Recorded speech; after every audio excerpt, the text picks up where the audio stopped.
저도 지금도 그래요.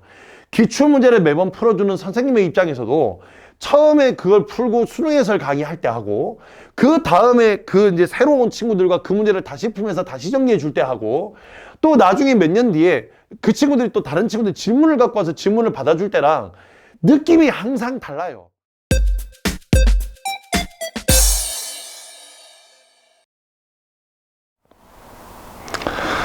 안녕하십니까, 구호영역 강사 최창입니다. 자, 오늘 영상은 기출분석에 대한 이야기를 좀 한번 해볼까 합니다. 우리가 이제 기출분석이라고 하면 많이 얘기는 많이 들었죠. 뭐 선생님들한테서나 인강에서나 아니면 혹은 이제 저와 같은 이렇게 유튜브 이제 채널 등에서 기출분석 되게 중요하다 이런 얘기를 하는데, 실제로 기출분석을 어떻게 해야 되는지, 정확하게 어떤 부분에서 어떤 내용을 해야 되는지 잘 모르는 학생들이 너무 많은 것 같아요. 그래서 오늘은 기출분석은 어떻게 해야 되고, 우리가 오해하고 착각하는 부분이 어떤 부분인지 그런 걸 좀 짚어보면서 가장 효율적으로 하는 방법에 대한 이야기를 한번 해볼까 합니다. 그래서 오늘 영상도 끝까지 한번 봐주시고요. 자, 그러면 지금부터 한번 시작해 보겠습니다. 네, 우리가 이제 기출분석이라고 하면 이제 지금까지 나왔던 평가원 모의고사와 수능 시험을 이야기하는 겁니다. 그죠? 뭐 교육청 문제도 거기다 낄 수 있고, 사관학교라든가 경찰대 문제, 아니면 뭐 니트, 미트 뭐 이런 문제들까지 다 껴서 통칭해서 기출문제라고 잘 하진 않잖아요. 보통 우리가 기출문제라고 하면 6월, 9월, 수능 이렇게 해서 이제 요 세 파트 6월, 9월 수능에 나왔던 모의고사들을 가지고 기출문제라고 하는데, 처음 수능이 나왔던 게 1994년입니다. 1994년에는 수능이 두 번 치러졌어요. 1차 수능과 2차 수능. 그때는 이제 두 번 시험 중에서 잘 받은 시험을 가지고 대학 입시 쓰는 건데, 지금 들어보면 참 좋은데 그 당시에 난이도 조절 실패하는 바람에 그 이후부터 매년 수능은 한 번, 그리고 6월과 9월에 평가원에서 올해 수능은 이런 방향으로 출제할 거야 하고 이제 학생들에 알려주고, 또 이제 신규 출제자들한테는 출제 경험을 주는 6월, 9월 모의평가가 있습니다. 이제 이 시험들을 가지고 이제 평가를 주최하는 기출문제다라고 부르죠. 이 기출문제는 이제 각 파트별로 이제 사실은 이제 좀 다르게 공부를 해야 되는 측면이 있어요. 그러니까 기출문제는 무조건 해야 되는 겁니다. 안 하고 수능을 볼 수는 없어요. 그러니까 기출문제는 선택의 문제가 아니라 필수인데, 이게 이제 영역별로 사실은 방법이 다 다른데, 보통 대체적으로 아이들은 오답 정리하고 풀어보고 시간 맞춰 풀어보고 틀린 거 오답 정리하고 해설지 보고 아 그랬구나 하고 넘어가는 측면이 많아요. 그렇게 공부해서는 기출문제라고 할 수는 없겠죠. 그래서 영역별로 이제 어떻게 해야 되는지 그걸 차근차근 한번 풀어보도록 하겠습니다. 자, 먼저 화작하고 언매부터 먼저 말씀을 드릴게요. 선택 과목부터 먼저 말씀드리는 이유는, 아무래도 이전에는 이게 화작문이라는 파트로 좀 묶여져 있었는데 지금은 좀 분리가 되었죠. 그런데 이제 이게 어떻게 준비를 할지 막막한 친구들을 위해서 일단 요 얘기부터 먼저 할게요. 자, 예전에는 화작문이었어요. 근데 지금은 화작과 언매로 나눠져 있습니다. 저는 이 파트의 기출문제 분석은 사실상 뭐 그렇게 많은 의미를 갖느냐? 그렇지는 않다고 봐요. 그러니까 무슨 말이냐면, 여기는 이 화작하고 언매는 가장 중요한 게, 여기는 이 두 파트에서 가장 중요한 건 문제의 양이라고 봅니다. 문제의 양. 얼마만큼 내가 많이 풀어봤냐? 이게 되게 중요하다고 생각하거든요. 문제의 양이.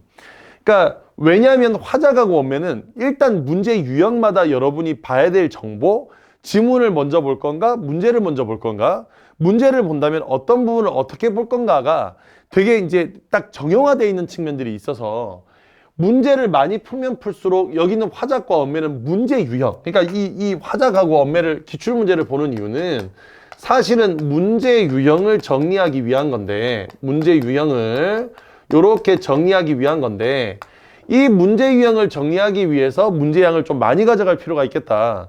그래서 되도록이면 기출문제는 다 풀어보시고, 그러니까 이걸 가지고 뭘 해야 되냐면, 여기는 이 화작하고 언매는 문제 유형을 정리해야 되니까 각 문제마다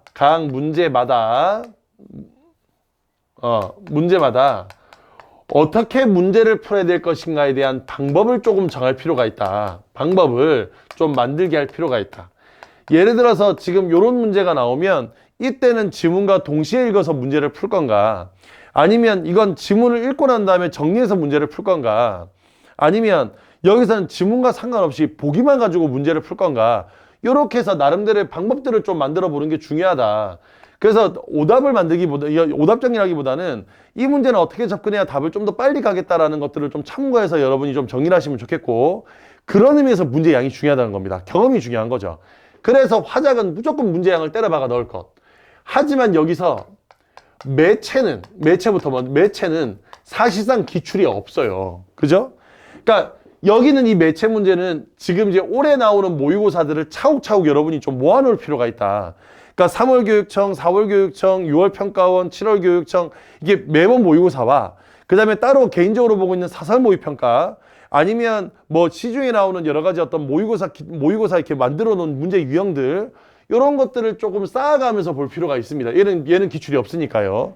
다만 여기서 이제 기출을 좀 다르게 활용해야 되는 게 문법인데, 이제 언어라고 하죠. 이제 이걸 이제 문법이라고 하는데, 여기 있는 이 문법 파트는 문제양을 많이 가져가는 것도 동일하고 문제마다 풀어가는 방법도 만드는 것도 동일한데, 이때 여기는 이 문법은 내가 개념 중에서 부족한 게 뭔지를 측정하는 게 중요하다. 그래서 이제 언어와 매체를 선택하는 친구들은 잘 들으세요. 문법 기출문제는 어떻게 활용하면 좋으냐면, 기출문제를 풀어요. 1번부터 5번 선지까지 다 고쳐보면서 내가 지금 여기서 몰랐던 개념 체크하고 몰랐던 말 체크해보고 이런 거 찾아서 다시 한번 밑에다 정의하셔야 됩니다. 예를 들어 형태소 문제가 나왔는데 뭐 실질 형태소, 형식 형태소 잘 구분이 안 가요. 그러면 개념서 분명히 있을 테니까 그 개념서를 가지고 이 개념은 뭐고 이 개념은 뭔지 좀 정리할 필요가 있다 이거죠. 그래서 개념 중 부족한 파트가 뭔지를 조금 체크하고 여기는 이 친구를 조금 정리할 필요가 있겠다. 자, 그러면 화작과 언매는 다시 말씀드리면 문제를 푸는 양이 중요하기 때문에 문제를 많이 풀어봐라. 그리고 이때 기출분석은 뭐에 포커스를 맞추냐면 문제마다 내가 풀어가는 방법을 조금 만들어라. 이런 문제가 나오면 난 이렇게 풀어야 되겠다. 저런 문제가 나오면 내가 이렇게 풀어야 되겠다. 지문형 문법 문제가 나오면 지문형 문제를 먼저 읽을 거냐, 문제를 먼저 읽을 거냐, 이런 방법들 말이죠. 그런 방법들을 조금 만들어 보는 게 중요하다. 화작과 언매는 이런 것들이 중요하다고 볼 수 있습니다.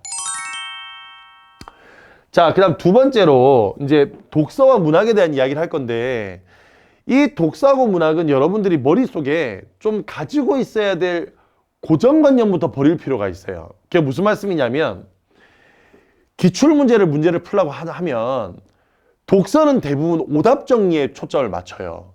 그러니까 지문이 어려우니까 답을 찾기가 어려웠으니 나도 모르게 이게 답의 근거가 뭔지를 찾아가는 연습을 하고 있어요. 반대로 문학은 고등학교 1학년, 2학년 때 내신 공부하던 게 아직 버릇이 남아가지고 지문에다가 밑줄을 치고 이 시가 무슨 뜻인지, 여기는 이 시어가 무슨 기능을 하는지, 이 소설에서 여기 있는 소재가 어떤 기능을 하는지 꼭 이렇게 자습서처럼 밑에다 써보는 친구가 있습니다. 지금 이렇게 공부를 하고 있다면 완전 정반대로 하고 있는 것이다. 자, 들어보세요. 자, 여기는 이 독서는 지문과 문제가 있어요. 지문과 문제가 있습니다. 그러면 여기서 이제 여러분이 생각해야 될 건 뭐냐면 잘 들어봅니다.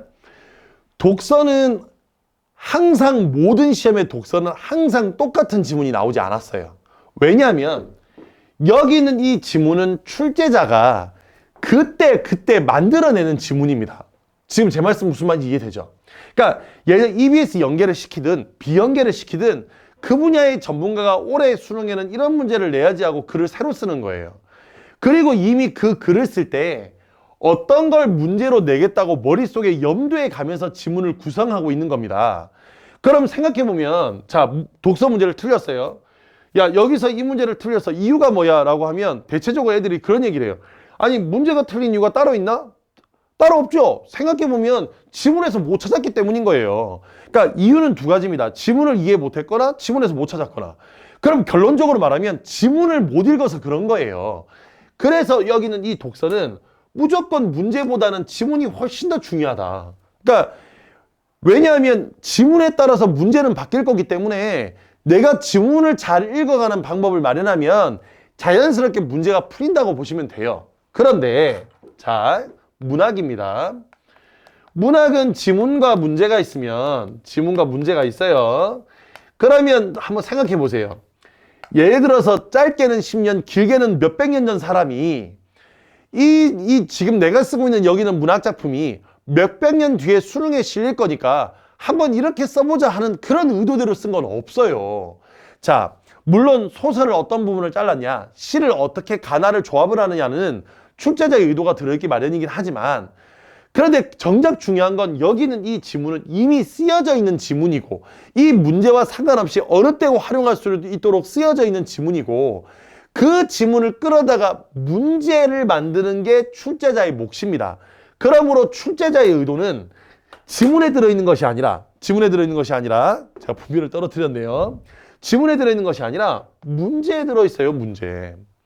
그러니까 얘는 지문이 중요한 거면 얘는 문제가 중요한 겁니다. 이게 기출 분석의 시작이에요. 그러니까 결국에 기출 문제는 독서는 지문 분석이고 문학은 선지 분석이라고 생각하시면 됩니다. 자, 그래서 이제 차근차근 정리하면, 일단 독서는 제 생각에는 기출을 어떻게 분석하는 게 좋으냐. 첫 번째, 일단 지문에 문제를 푼다고 생각하지 마시고 처음에는 그냥 차근차근 읽어보는 겁니다. 지문을 한번 읽어보세요. 지문 읽기라는데, 이때 첫 번째 포커스는 중심 내용을 한번 찾아보자. 여기서 하고 싶은 내용이 뭔지, 각 문단마다 하고 싶은 내용은 뭐였는지, 각각 문단에 따라 중심 문장도 밑줄을 꺼보고 이 글의 전체적인 주제를 만들어 보는 겁니다. 그러니까 여기서 이런 내용을 이야기하려고 했었네 라고 한번 찾아보는 거예요. 그리고 이렇게 중심 내용을 찾은 다음에 이렇게 중심 내용을 한번 쭉 읽으면서, 이건 시간이 중요한 게 아닙니다. 천천히 중심 내용을 읽어가면서 요걸 과정으로 문제를 풀어보는 거예요. 그러니까 문제 풀이를 위해서 지문을 읽는 게 아니라 지문을 풀고 내가 읽었던 내용이 맞는지를 확인하기 위해서 문제를 푸는 거예요. 그러면 맞는 문제도 생기고 틀린 문제도 생기겠죠. 그러면 맞는 문제도 틀린 문제도 생기면 그 즉시 오답 정리라는 게 중요한 게 아니라 다시 지문을 읽어보는 겁니다. 다시 지문을 읽어보는 거예요. 그러면 이렇게 지문을 읽을 때는 중심 내용보다는 조금 더 지엽적으로, 조금 더 세부적인 내용으로 뭐 해가냐면 정리해 가면서 읽어보는 겁니다. 정리해 가며 읽게 하는 겁니다. 그러니까 내용도 요약도 한번 해보고, 여기는 지금 이 문장과 문장 간의 논리적인 관계도 좀 파악해보고, 왜 여기서 이런 예시를 썼는지, 이 예시는 왜 필요한지, 이 문장은 왜 던졌는지, 이런 것들을 하나씩 정리해 가면서 최대한 내가 이해해 보려고 노력하는 거예요. 이해해 보려고 노력하는 겁니다. 그러니까 정리해 가면서 최대한 이해해 보려고 노력하는 거예요. 그러면 이렇게 이해하려고 노력하다 보면 두 가지. 이렇게 정리해 가면서 읽다 보면, 아, 내가 놓친 부분이 어딘지 확인할 수 있어요. 놓친 부분이 어딘지 확인이 가능하다. 그러면 내가 왜 이런 부분을 놓쳤을까 한번 생각해 보고, 또 하나 더. 이해하려고 노력하다 보면 이해가 안 되는 어떤 지점들이 있습니다. 그게 어휘가 됐든 아니면 문장 간의 어떤 논리적 관계가 됐든 아니면 하다못해 배경 지식이 됐든, 내가 배경 지식이 없어서건, 이렇게 해서 뭘 할 수 있냐면 자기의 문제점을 확인할 수 있어요. 그러면 이제 두 가지인 거죠. 놓친 부분이 확인되면 내가 다음번에는 이런 부분을 내가 읽어야 되겠다. 이게 결국 문제와 관련이 있을 테니까.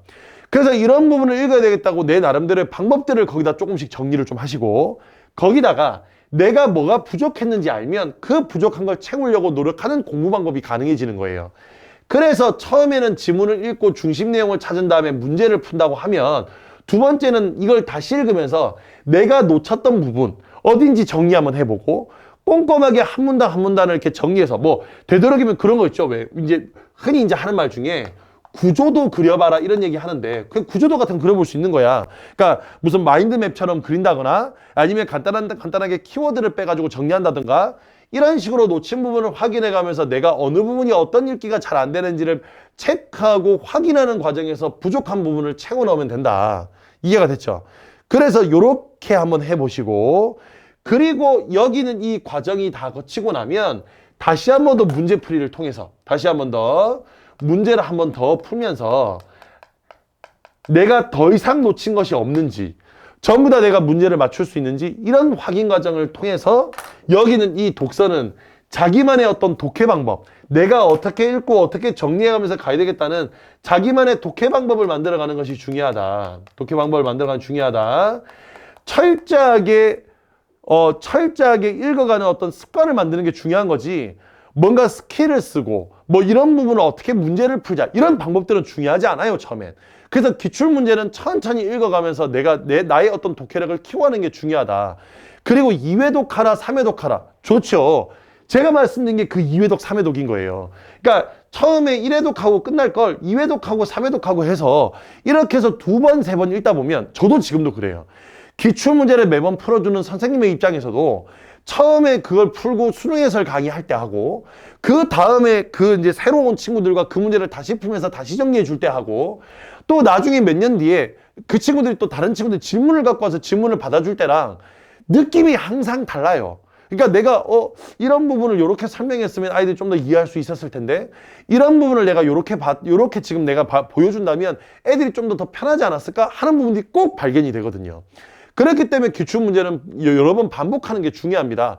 특히 독서는 더더욱더. 무슨 말인지 이해되죠? 그래서 여러 번 반복하면서 조금 더 본질적인 글 읽기, 내가 글을 읽으면서 어떤 부분을 놓치고 있냐 이런 것들을 좀 체크하는 과정이 필요하다. 그에 비해서 문학은 선지 파악이 중요하다고 말씀을 드렸죠. 이 안에 출제자의 의도가 들어있는 겁니다. 그렇기 때문에 얘는 지문을 여러 번 읽어가는 과정이 중요한 게 아니라 마찬가지로 지문을 읽어야 문제를 풀긴 하니까 지문을 읽고 전체적인 맥락과 흐름, 전체적인 맥락이나 흐름만 이해하는 거예요. 그러니까 맥락이나 흐름을 이해한다는 것은 결국 뭐 시로 치자면 주제를 찾는다거나 소설로 치자면 인물 간의 갈등 관계 정도를 파악한다거나 하고 큰 범위 내에서 파악한 다음에 세부적인 내용은 의미가 없어. 이렇게 파악한 다음에 그 다음에 문제를 풀어봅니다. 문제를 풀이야 합니다. 그 다음 뭐 하냐면 두 번째, 다시 읽는 게 중요한 게 아니라 선지를 하나하나 다 분석해 보는 거예요. 선지를 하나하나 다 분석해 보는 겁니다. 그러니까 이를테면 이런 거죠. 만일에 이제 문학 선지 같은 경우는 이제 뭐가 많이 나오냐면 개념 용어 같은 것들이 많이 나와요. 개념과 관련되는 용어를 풀어 설명해 준 거. 이런 개념 용어들의 당연히 의미라든가 아니면 이제 가장 중요한 것, 여기는 얘가 답이 될 수 있는가 없는가에 대한 나름대로의 판단의 기준들을 세워보는 거예요. 자, 제가 예를 한번 들어볼게요. 예를 들어 역설법이라는 게 있습니다.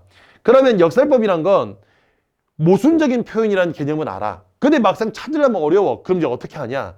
플러스와 마이너스, 긍정과 부정이 같이 묶여 있다거나 수시거나 뭐 서술어 등으로 같이 묶여 있다거나 혹은 반대되는 속성의 것이 나란히 배치된다거나 이렇게 내 나름의 기준을 마련해 주는 거예요. 뭐 영탄법 같은 경우에 그래. 감탄사가 나오냐 안 나오냐, 물음표가 나오냐 안 나오냐, 그 다음에 물음표래. 느낌표가 나오냐 안 나오냐, 아니면 또 감탄형 종결음이 뭐뭐구나 뭐뭐리라 이런 게 나오냐 안 나오냐, 하마못해 서리법도 영탄법이니까 서리법이 되냐 안 되냐 이런 것들을 내 나름대로 기준들을 좀 세워놓고 그 기준으로 문제를 풀게끔 개념 용어를 정리할 필요가 있다. 그러니까 이걸 선택지 분석이라고 하는데 이 선택지를 하나하나 분석해서 나름대로의 판단 기준을 마련할 필요가 있다. 그 다음 두 번째, 복이라든가 선지라든가 이런 것들이 나오면 이걸 지문에다가 집어넣어야 되잖아. 예를 들어 보기가 여기 있는 이 지문의 뭐 중심 내용이야. 주제가 여기 써져 있어. 이 시에 주제가 써져 있어. 그러면 보기를 먼저 읽으라는 얘기는 많이 듣는데 보기 먼저 읽고 그래서 어떡할 건데? 보기 먼저 읽고 어떡할 건데 그러면 답이 없어요. 그래서 보기를 읽고 이걸 지문에 적용하는 게 중요하잖아. 그래서 얘는 이제 뭘 하는 게 중요하냐면 내가 지문에다가 어떤 방식으로 내가 적용할 건가에 대한 내 나름대로의 어떤 방법 이런 것들을 조금 정리할 필요가 있습니다. 무슨 말인지 알겠죠? 이런 걸 정리할 필요가 있다. 그래서 최대한 선지를 분석해서 여기는 이거 하나하나 다 뜯어보고 맞는 말 틀린 말 고쳐보고 여기는 이 말이 왜 되는지 확인해보고 이 말에 여기가 적절한지 아니면 적절하지 않다면 적절한 답은 뭐가 있는지 고쳐도 보고 이런 선지 분석이 필요하다. 그래서 다시 한 번 더 말씀드리면 독서는 독해 방법이 중요하다면 문학은 독해 방법보다는 결국에 선지를 판별하는 능력, 선지를 판단하는 방법이 중요하다. 판단 방법이 중요하다. 요거를 기출을 통해서 하는 거다라고 생각하시면 됩니다. 자, 기출 문제 분석 때문에 지금 고민 친구들 한번 잘 들어보세요. 결국에 기출이라고 하는 건 이미 나온 문제야. 그러면 여기는 이 나온 문제를 푸는 이유가 뭐게? 어차피 다시 안 나올 건데. 그래서 가끔 가다 보면 상담하다 보면 그런 친구도 있어. 선생님 어차피 기출 되는 거 다시 안 나오는데 이거 풀 필요가 있나요? 여기서 우리가 이 기출을 분석하는 가장 큰 이유, 다시 한 번 더 상기하셔야 됩니다. 출제자의 출제 의도를 파악하는 게 중요한 거야. 그런데 독서는 그 의도가 지문에 들어있는 거고 문학은 그 의도가 문제에 들어있다. 그렇기 때문에 지문을 꼼꼼하게 분석을 해서 정리를 할 필요가 있고 여기는 문학은 선지를 하나하나 정리할 필요가 있다. 이런 것들을 좀 감안해 주셔서 기출문제를 좀 푼다면 도움이 될 거고요.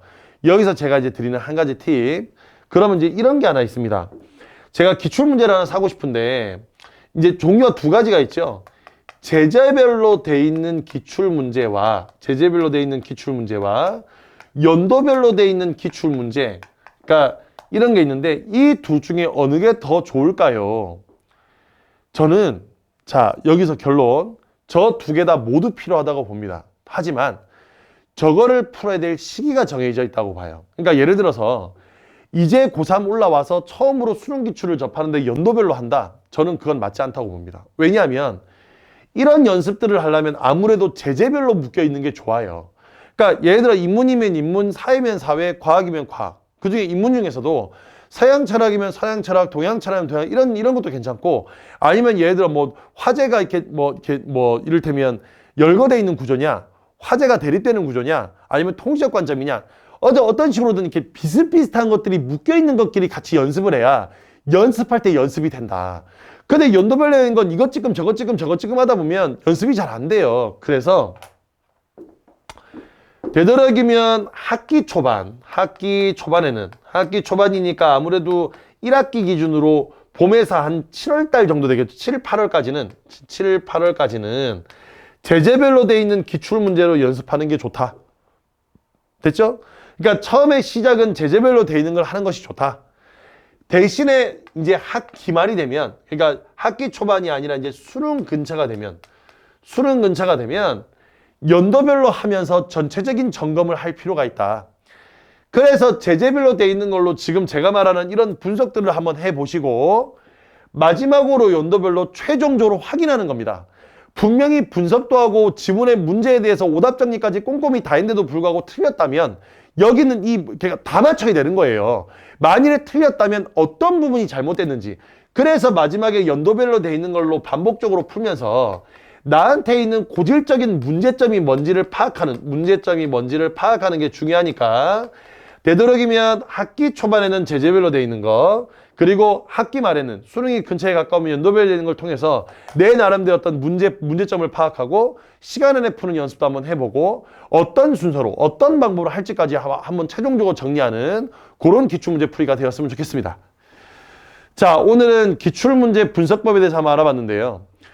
기출문제를 어떻게 잘 활용하느냐에 따라서 여러분의 성적이 많은 게 달라질 수 있습니다. 그래서 기왕이면 기출문제 열심히 풀고 있다면 제대로 된 방법으로 제대로 했으면 좋겠다. 어떤 부분을 어떻게 정리해야, 그리고 각 파트별로 어떤 게 중요한지 다시 한 번 더 여기 영상 잘 이해가 안 됐으면 처음부터 다시 돌려보시더라도 꼭 한번 보시고 여러분의 기출문제 풀이에 충분히 활용하셨으면 좋겠고요.